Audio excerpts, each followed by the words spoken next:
Welcome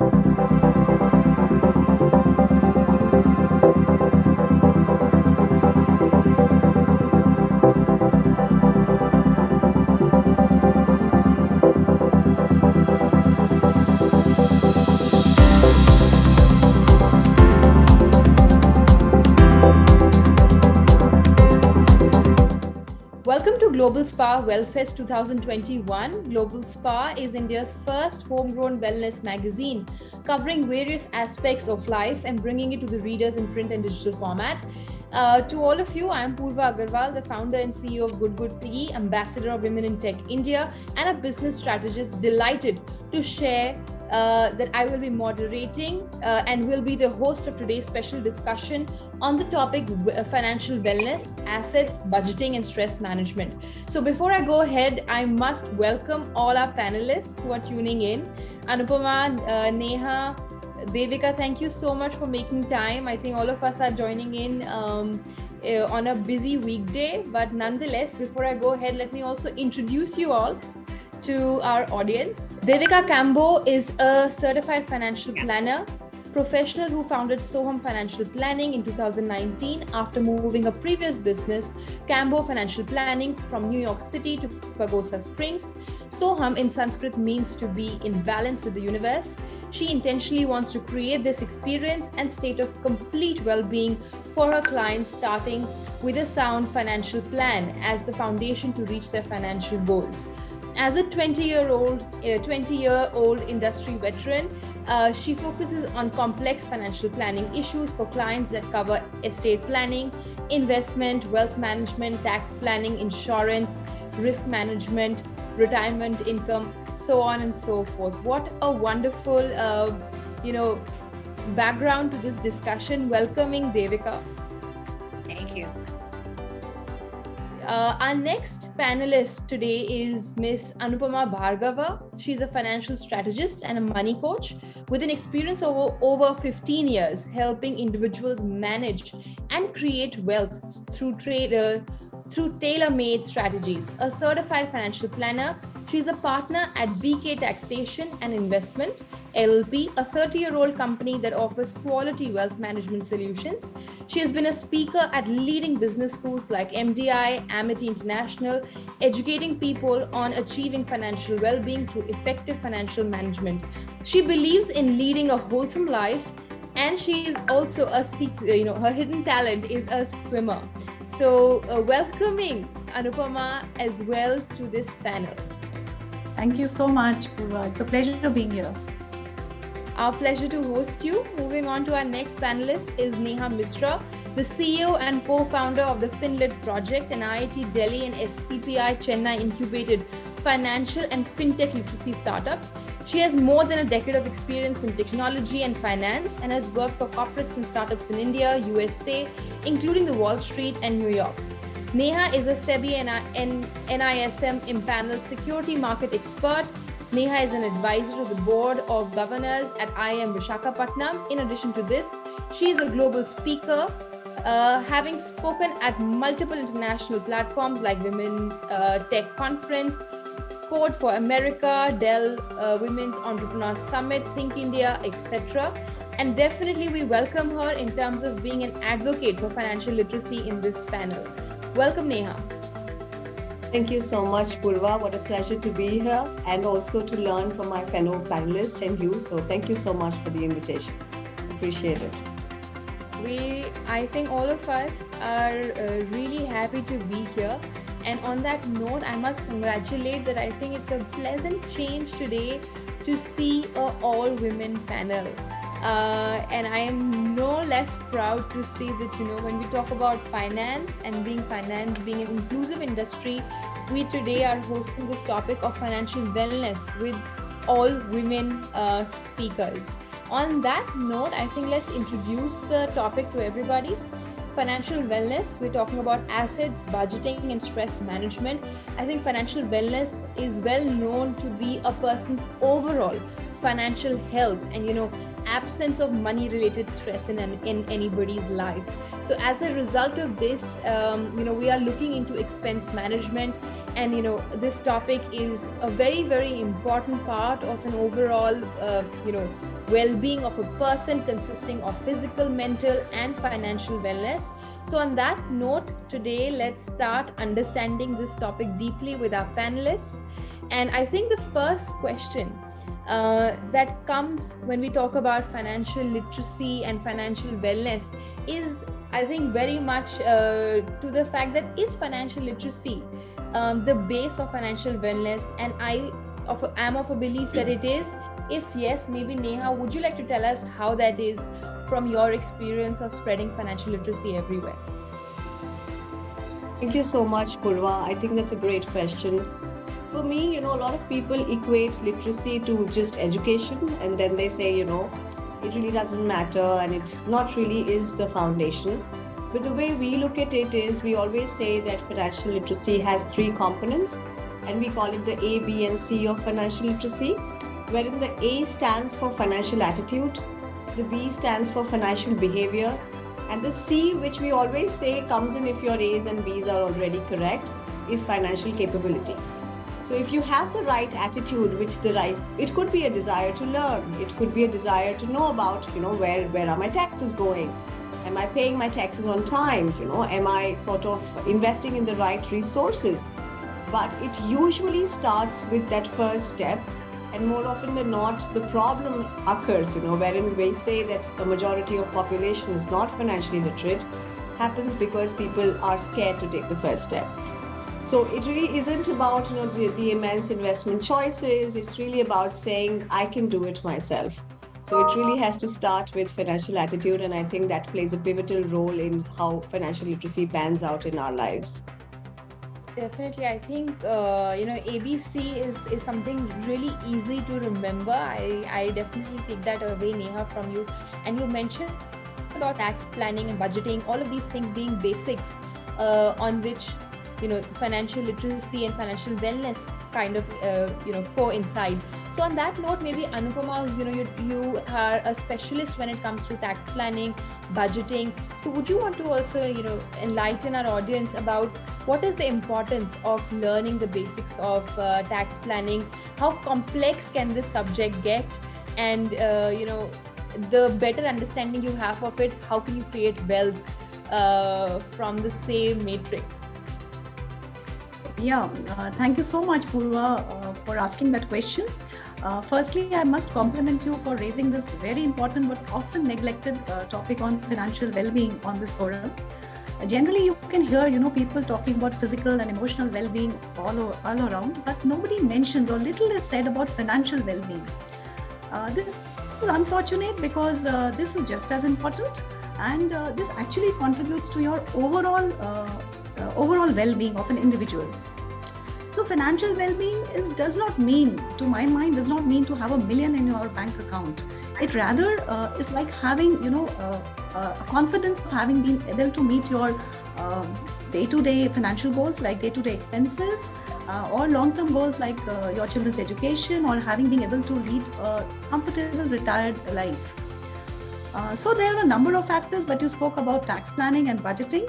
And I also personally feel that they are very strong pillars, which are also the stepping stones towards a worry-free financial life. Now, tax planning simply means that it's a process of becoming tax efficient and ensuring that you have a minimum outgo of tax. Now, tax saved is money saved, and that much more money in our pockets. While taxes would be inevitable, we have to pay taxes. But the good news is we can actually reduce it to quite an extent. I would like to bring about, there is the incidence of taxes in 2 ways. One is on the income that we earn through our salaries and other sources. Now, this incidence of tax can be reduced vastly if we can take all the possible tax breaks. The other incidence of tax is on the income that we earn from our investments. After paying taxes, whatever we invest. This also can be vastly reduced by opting in for instruments which are tax efficient. Budgeting, coming to budgeting, is the other pillar. While taxes can control your tax outgo and can reduce, tax planning can reduce it, the budgeting can actually control your cash flows. So when we do it on a regular basis, we can diversify our expenses into fixed and discretionary. Ideally, one should have not spend more than 50% of their income into expenses, which are of a regular nature. And ideally, one should also save a little 30% or maybe lesser than that into long-term savings. So now once you align these two things, I have no reason to believe that a person cannot be financially worry-free or be financially enjoy financial well-being. So that is what is my 2 bit on the tax planning and budgeting. One must focus on it. Thank you so much, Anupama. I think talking about taxation and talking about income management, expense management, a lot of that, I think on a regular day basis is connected with how we manage our cash flow, because somehow, the income or when you talk about expenses are part of that being, and in terms of financial well-being as well, it definitely is successful only when it is well managed in terms of the cash flow that we need at a particular time period.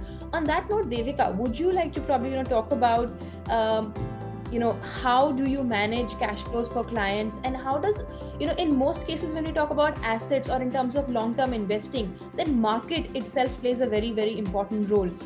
So what are your 2 cents on these elements? So I'll circle back to what Neha and Anupama mentioned, and I'm going to rephrase it in the context of cash flow management, right? So when we talk about taxes, for example, because it's directly related to your cash flows, you have 3 ways of managing your taxes. And I'm going to use the US analogy since I'm based here in the US, but it applies globally. So there are 3 ways you can manage your taxes, which directly impact your cash flows or your personal disposable income.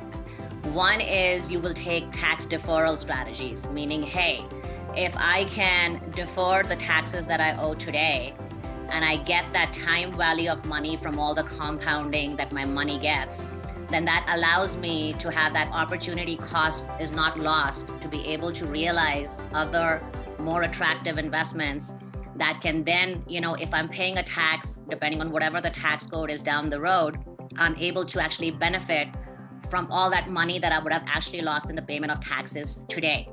So that's your time value of money, that's your tax deferral. The second way you would manage your taxes and therefore also positively impact your cash flows is tax favored strategies. So Anupama talked about investments. When you look at investments versus your ordinary income, taxation is different. Typically, in most global economies, including India, you have income taxes that are higher than capital gains taxes.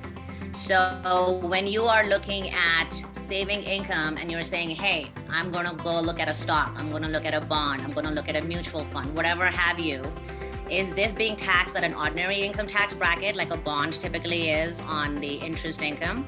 Or is it getting taxed at a capital gains bracket, which is much more attractive and lower? And is it long-term capital gains? Is it short-term capital gains? So you can go into all those intricacies, but that again impacts your cash flows directly. The last factor is tax-free.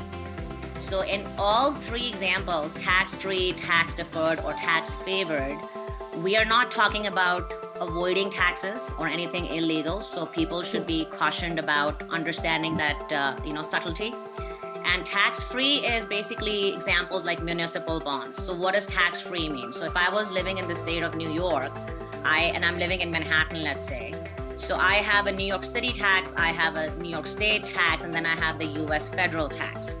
Now in India or in another country, you may have a similar parallel, but if I moved to Colorado where I am right now, or if I'm in New Jersey next door, I don't have a city tax. So now I have not only taken out one more tax component by just simple strategizing, I can also then, invest in municipal bonds, which are typically triple tax-free, or they can be at least federal and state tax-free. So just with these simple little tweaks and just being aware of your opportunities and your options. So, when we talk about being a knowledgeable investor or an informed investor or an informed consumer, these slight strategies come back to your cash flow. Another thing that both speakers talked very nicely about were needs versus wants. So I'm just rephrasing what they said. My needs are, hey, what do I have to pay out every month, whether I'm a millionaire or whether I'm a teacher or whether I am a nonprofit volunteer, all of us have something called personal disposable income, which is directly impacting your cash flows. So what is personal disposable income? Personal disposable income is if I'm making $100 of income and my taxes are $30, and then my rent, utilities, clothing, food needs, all my needs are adding another $50, let's say, I have $30 left to do any kind of saving, investing, or cash flow management, because we talked about being stress-free and we talked about wellness. So now that $30 you have to figure out, I'm sorry, Anupama, I didn't meet your 50% goal, but let's say it's $30 left. No, so from that $30, yeah. Can I interject? Sorry, go ahead. I also meant Yes, the 50% is your expenses after paying off the taxes, what you carry home. And in India, Okay, there's a tax then I'm ahead of the slightly curve. different. Okay. Yeah. Okay, that's good. Then I did better. All right, Yeah. so from my $30, I am now going to have what is called an emergency fund. So an emergency fund is directly linked to your financial stress, and I'm literally whittling down to this is important because this is not a US phenomenon. It's affecting everybody who is having any kind of financial activity in any factor, whether you're an earner, whether you're a supporter, whether you're a homemaker. So that $30 now has to help you plan for your retirement, maybe your children's college, maybe a mortgage that you're paying, a car finance, depending on whatever your lifestyle is. And then that also has to contribute towards current cash flows. So let's say I am somebody who is looking to change careers. And I know that if I leave my current job, I lose benefits X, Y, and Z. I lose the contribution that they make towards my retirement plan, which is another pre-tax option. And I also have the risk factor of moving into, let's say, a startup situation where, hey, creativity is great, future income potential is great, but what is my contingency planning? That is your emergency fund. So what I typically advise my clients, and this is even when I'm training social workers in nonprofits, I always say, don't put yourself in a pressure situation where your decision-making becomes compromised. Because when you are under financial stress, you will make a choice out of desperation instead of proactive behavior. So if I had about 3 months to 6 months of cash flows, not only will my job search be less stressful in this example, but when I'm being interviewed by different companies, I'm coming with my best foot forward rather than, hey, I'll take the first job that comes my way. Because this could be a situation where you're laid off. It could be a situation where you have lost a family income earner and suddenly you are being brought as either a female income earner or a male income earner, but you are now coming to the forefront and suddenly decisions are in front of you. So cash flow management, a big component of that is an emergency fund. Something that, holds you over during a medical emergency, a financial emergency, so that any decision you're making is not coming from a point of duress. It is coming from a point of calm, rational, balanced decision making. So I hope, Purva, that answered your question. Definitely. I think that was a very, very interesting take, Devika, on not just cash flow management, but also how do you prepare for unforeseen circumstances. It could be any sort of emergency like a COVID-19, etc., which you don't see coming, but definitely how all of that plays part in terms of financial stress and well-being. All right, I think so. Reeling back to Anupama, on the fact that if you're talking about all these cash flow management, etc., and a person is all set in terms of doing this, then what is the role of active management in creating this wealth and in maintaining this wealth? So Anupa, would you like to throw some light on active management? Yeah, sure, Purva. Devika, I must compliment you. You took out some very good points about cash flows and like planning your investments, and also about taxation.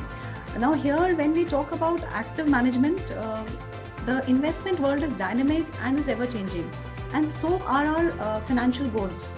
They too keep evolving over lifetime, all throughout our lifetime. So obviously it becomes necessary to align our investments and our assets or wealth portfolios to these needs. To my mind, there is no fill it, shut it and forget it kind of mechanism when it comes to investments. A well-managed portfolio, which is monitored and actively managed, delivers better returns through outperforming the benchmarks as compared to randomly picked up investment portfolio, or which is not a passive portfolio, which may or may not meet our needs completely. One needs to be nimble-footed. One continuously, if one has to align to the dynamic markets as well as to your own financial needs and an asset allocation that we choose. So one has to definitely shift between these things actively.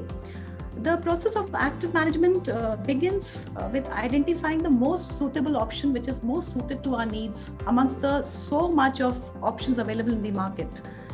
Then there comes the implementation and incorporating into our particular portfolio seamlessly, and then actively managing and monitoring it, tweaking it wherever necessary along the way to ensure that we get the optimum returns. Managing taxes too plays an important part, as Devika has brought out very nicely, that the capital gain tax is definitely lower in whether it is in India or it is in US. Definitely we are paying lower taxes on the capital gains as compared to what we pay on our incomes. So taxation plays an important part, when to exit, ensuring that we are having the benefit of long term if possible. Again, as I feel that the wealth creation process needs to be taken in totality and not taken as a one-time exercise. So it's an ongoing process with active management all along. Coming to the markets, there are different opportunities and challenges which the market presents to us. Finally, the choice translates into a good or a bad performing investment portfolio. And these can only be harnessed through active management. So active management of a portfolio definitely plays a very important role when we are talking about creating wealth or creating an asset portfolio. When we talk about financial wellness and creating portfolios, assets, I think these are all decisions which happen within a family, within, let's say, between partners. Even individuals take these decisions. And on that note, I don't know, but I'm helpless to bring this topic up. But women themselves, is it true that they perceive financial wellness and the topic of financial well-being differently than men? And I think that is something I'd like Neha to put some light on when you're talking to different people about financial literacy. How are your experiences about women and financial wellness? No, thank you so much, Anupama and Devika, for highlighting those very important aspects about, tax planning, investments. Another aspect is insurance, which, we'll all, of course, come to in the due course of the discussion.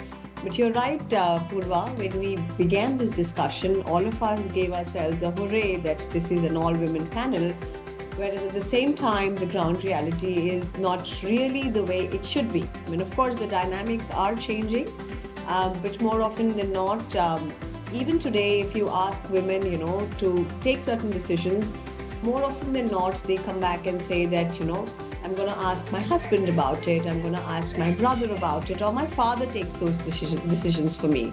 So, they don't really, even though they have the knowledge, there might be times wherein they know what they're talking about, but that confidence is missing. At the same time, men, even though they might be wrong, they have the courage to stand up and say, I had this person in my program today, and he was very confidently saying that regular mutual funds are the ones you buy directly. And I kept telling him, no, this is wrong. And he said, no, I know about it. So that's the difference. And I think I keep telling women in all the programs that we do that you have to become a little bit more confident. If you've read Sapiens, I think the way we behave is often because of the way we've been, the way generations before us have been perceived and the way they've developed. And that's where women have been on the back foot, taking care of families and nurturing them. So it becomes a little bit of a confidence issue for some women. But at the same time, women, when they start doing it, are more adept at it. I've seen women, especially there's a certain category of women who sometimes leave the workforce, or they take a little bit of a sabbatical, trying to take care of kids and family. Those are the ones who are very, very good at it. I'm a military spouse. My husband works for the military. So we have a whole community of women And in that community, you will see that women who, husbands are away from them, when they are taking those independent financial decisions, whether it's about their children's educations, serving what loans to take, who to reach out to, they actually make the better decisions. So I think it's just about giving women that impetus and push to say that, no, you can do it. And when you're doing something, you're right. Even though people may doubt you, you're right. Even though people may say that this is not a right investment, you're absolutely right. So today in India, we have some really amazing women who are actually making quant funds work the way they are. They're actually stepping up their game. So I think, the dynamics will definitely change. I was very happy to see today in the program that the girls were coming up, on front, and they were saying that, no, I know what this is about. I know how SEBI behaves, and what the SEC is, what the NASDAQ 100 is. In fact, one girl even said that I know what the Russell 2000 is. So I was rather happy about it. I said, oh, that's really, really nice that they know about those indices. So I'm sure in times to come, and of course with programs like these, giving women the voice and the platform, dynamics will definitely change, but we'll make it happen, Purva. Yeah. I really appreciate that, as being the ambassador for women in tech, I think it's in general, not just technology, all aspects need to be included. I met Devika in one of those lobbies where we are picking up a lot of social projects to also work on to see how different aspects of life can also be inclusive. So very briefly, Devika, if you would like to perhaps, also talk about how financial well-being, financial wellness should be something that is an extension of what Neha just said, also should be an inclusive topic. So any 2 cents on that, and then we move on to our top 3 round. Sure. So I wanted to give a quick comment on something, but it'll just tie up. I always like to tie up the connectivity between the speakers. So as Neha and Anupama pointed out, women actually, if I'll give you 2 names since you're also women in tech, Purva. Madam Curry, right? Madam Curry was never given the recognition that she deserved, because each time somebody else in the male world, would get the accolades, and then these women now with the Me Too movement and all this other good stuff happening are now coming to the forefront, and now they're going back, a millennia and saying, hey, these were the women who actually did these discoveries in science, math, technology before, they were given a voice. So I think to Neha's point, it's not even I don't think it's even a confidence issue. It's a conditioning issue. So even if you go to our era of our grandfathers and our great grandfathers and our great grandmothers, what used to happen in the farming communities is the husband or the physical male or bread earner, because it was a physical job at that time, would earn an X amount of money. But when they would come home, that money would be handed to the spouse. So the woman in the household, whether or not she was in a professional, as we say, careers, she was the house finance manager, and she was the house chief operating officer, chief, CEO, and everything all rolled in one, just was never given the recognition for it. So it's more a matter of recognition and acknowledgement than they've been doing it for millennia. Our grandmothers, my grandmother, I'll use her example, was barely, 16 years old when she got married. She was given an education till 8th grade, but her street smarts was second to none. So my granddad might have been more educated, book smarts, as we were talking in the beginning of the talk, but you can't be taught street smartness, practicality, multitasking. These are all female traits that come naturally to us. And then something very interesting that Neha had talked about and Anupama had talked about earlier. So, we were talking about behavioral differences between decision-making for women and men. I'll use a golf analogy for those of you who play golf. So when you go on the golf course, and this is hysterical. So golf has always been promoted as a male sport, just like tech is supposed to be a male industry, or the industry I'm in, it's a very male-dominated industry. These are all like ironies, right? In the game of golf, it's actually the most female-friendly sport, and it's never been advertised anywhere in the countries that we have golf in, because it's always considered like a high-end sport, but it's not. So why do I say it's great for women is because it's a nature-oriented sport, right? You're playing out in the fields. You have a ball and a ball, as we say in Hindi, you're hitting away balls and, stress management. We were talking about stress management. Now, guys enjoy it more because they're not really aiming. If you ever went on a golf course and you watched how men play versus how women play, it is shocking because it kind of synthesizes behavior patterns and attitudes to the ABCs that, Neha was talking about. So if you see a group of guys playing golf, they are there to actually have a good time, unwind, relax, and network. And they're very good at it because they're relaxed. So they don't care where the ball is going. They don't care if they're at the 6th hole, if their aim is towards the 9th hole. They're just having a good time. Now you take the same example for 3 women or 4 women playing golf on the same course. And I've witnessed this firsthand, so I couldn't even create this. So you have the females teeing up their balls, and just to tee up the ball and hit the first stroke, they will be perfectionists from day 1 and point 1. So they're so intent on being perfectionists in everything they do because they feel they need to try harder and prove themselves harder.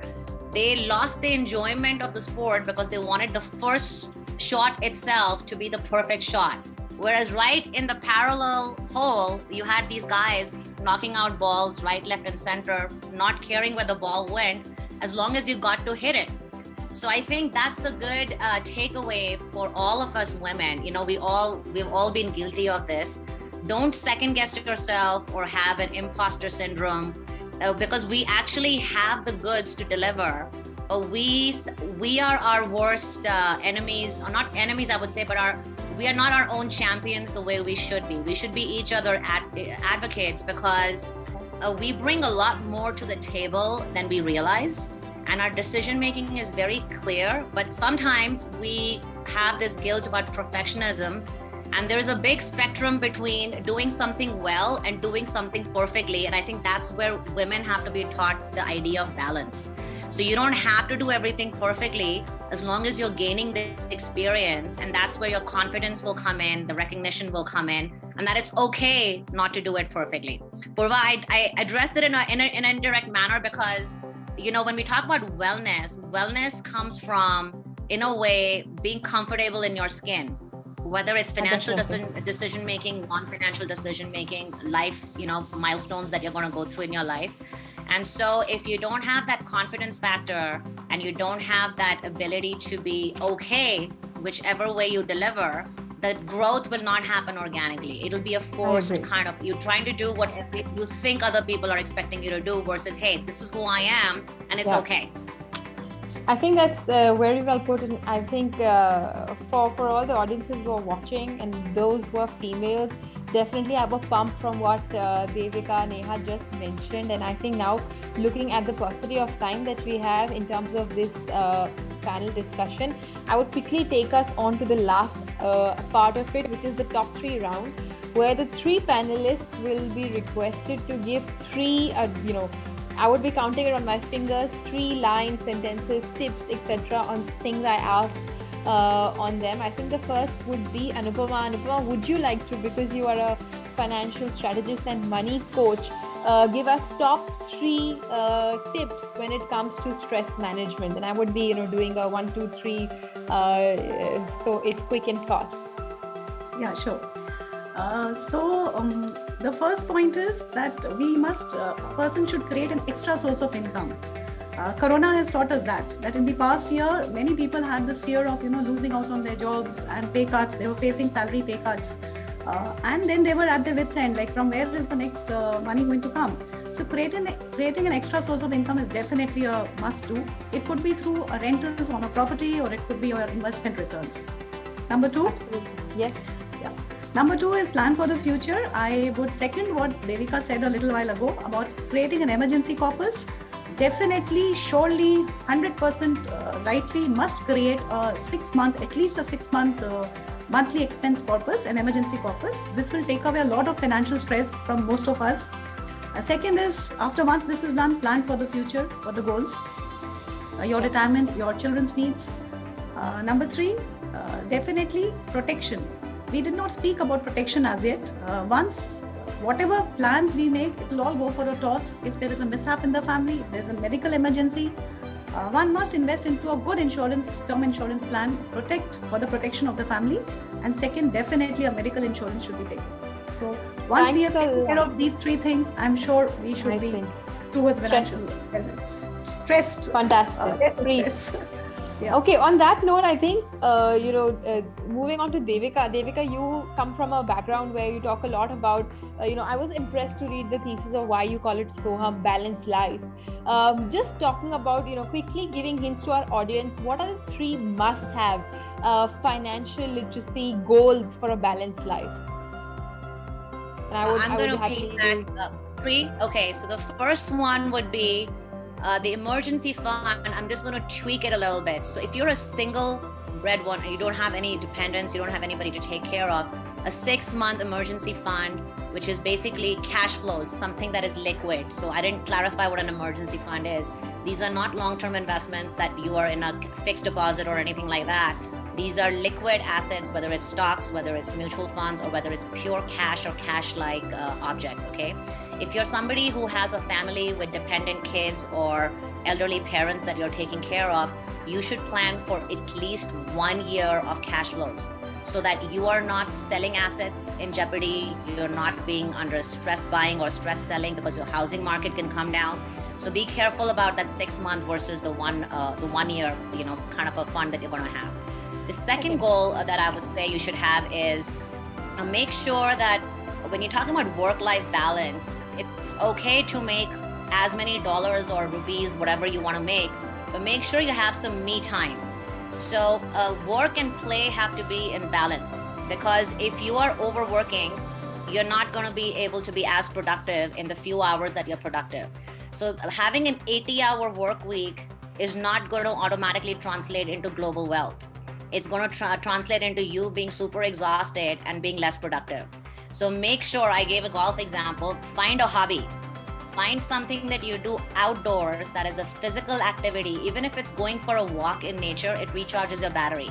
Now, this is a very simple activity, but it's very impactful because it's better to work 30 hours a week and give 100% of your IQ and your intellect to that job than doing 10 things and then trying to be substandard in those 10 things. So pick 1 or 2 things that are true to your points of strength and work on that.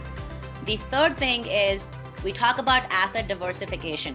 Okay, now people talk about mutual funds. We've talked a lot about mutual funds, but there are insurance products too that are hybrid products, because we've talked a little bit about insuring yourself against risks. These are basically insurance products that have investment components with them. You might have these kind of products in the Indian investment market too, but they're very prevalent here in the US. And one of the things that I want to highlight there is retirement. A lot of times, families give up their own retirement goals for the sake of their kids' college educations. That's a no-no. You need to pay yourself first before you can pay for other people. So don't do yourselves and this is, I'm going to take the Indian, I'm going to point this out because we are all guilty, including our parents. Our parents, especially in the Indian mindset, are givers. They're not takers. So what happens is you are first trying to put your kids through a very expensive college, especially now with all overseas educations going on. And then when you are elderly, you're not in your peak earning years, and now you are on your fixed pensions and your fixed income, you cannot be 100% sure that that child that you devoted yourself on your financial efforts on is going to come back and take care of you. Those social fabrics are deteriorating.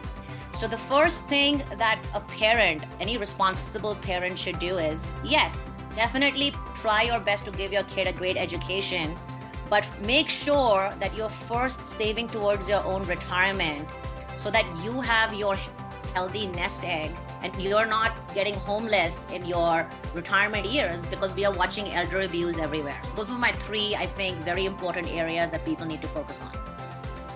Thanks a lot, Devika. I think that's a must-have for anybody else. Neha, you are a big advocate for financial literacy, and there is, no other question that I would ask you than saying, give us the top 3 resources from where somebody could enhance or boost their financial literacy game. Yeah, I think that, thank you, Purva, for that question. It sort of sums up what Anupma and Devika have been telling and reinstating, and all these are such very important points which we all know about, but sometimes we're hesitant to look at it. Sometimes we just think it's not important. We can push it away, and that's how we sort of keep falling back.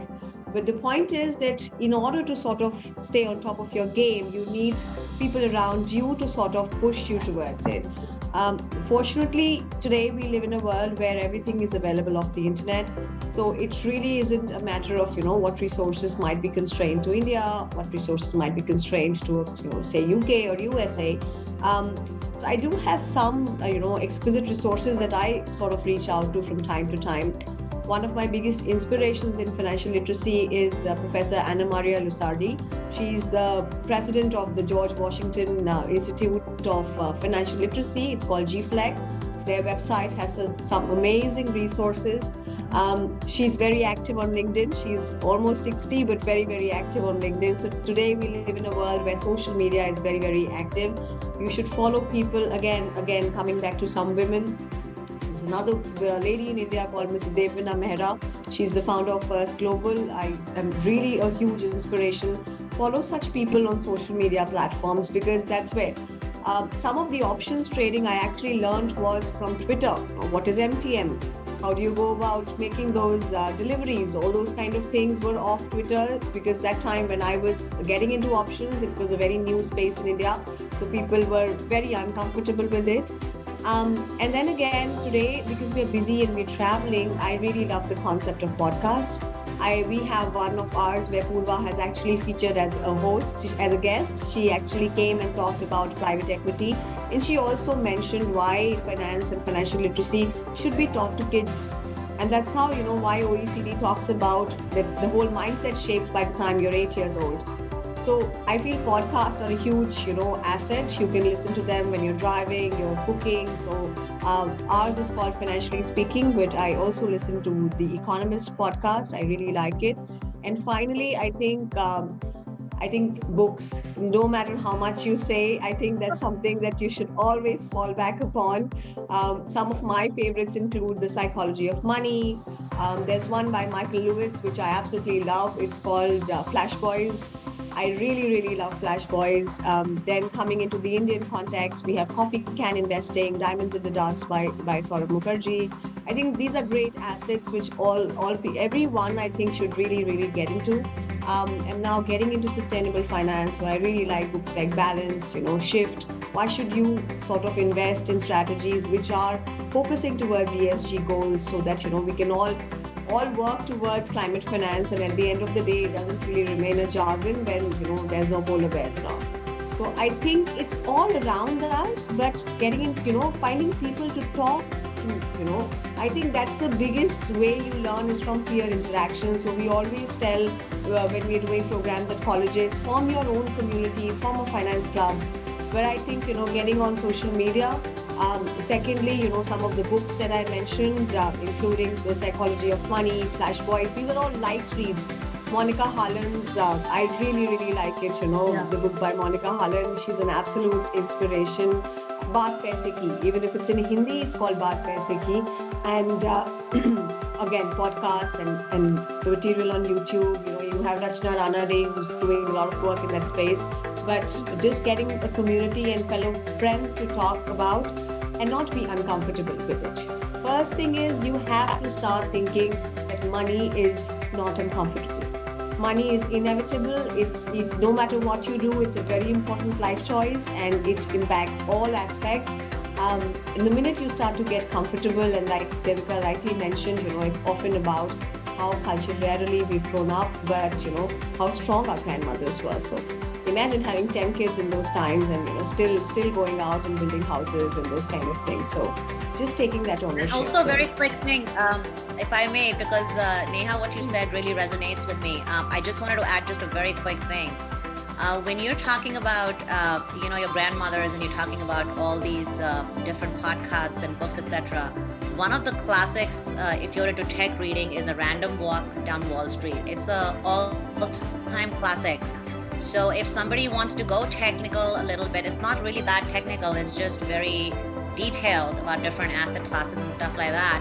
But I think we are a resource to each other also, right? So I think the very fact that we're here talking about it, I would love to read up on what you're doing, Neha, and what you're doing, Anupama. So I'm learning too. You know, you're always learning, so it's okay. It's a process. So I think this is a club that we have here already, the four of us, and we welcome any of the audiences to join. Please reach out to Global Spa if you'd like to enter into this close club that is formed today at this panel discussion. You know, one aspect which I would like to put in terms of 2 cents when we talk about financial wellness is something where I think majority of people have a DIY attitude, that we want to do it yourself. I think that's a great attitude to have. It definitely resonates with what Neha said in terms of ABC, an attitude and behavior.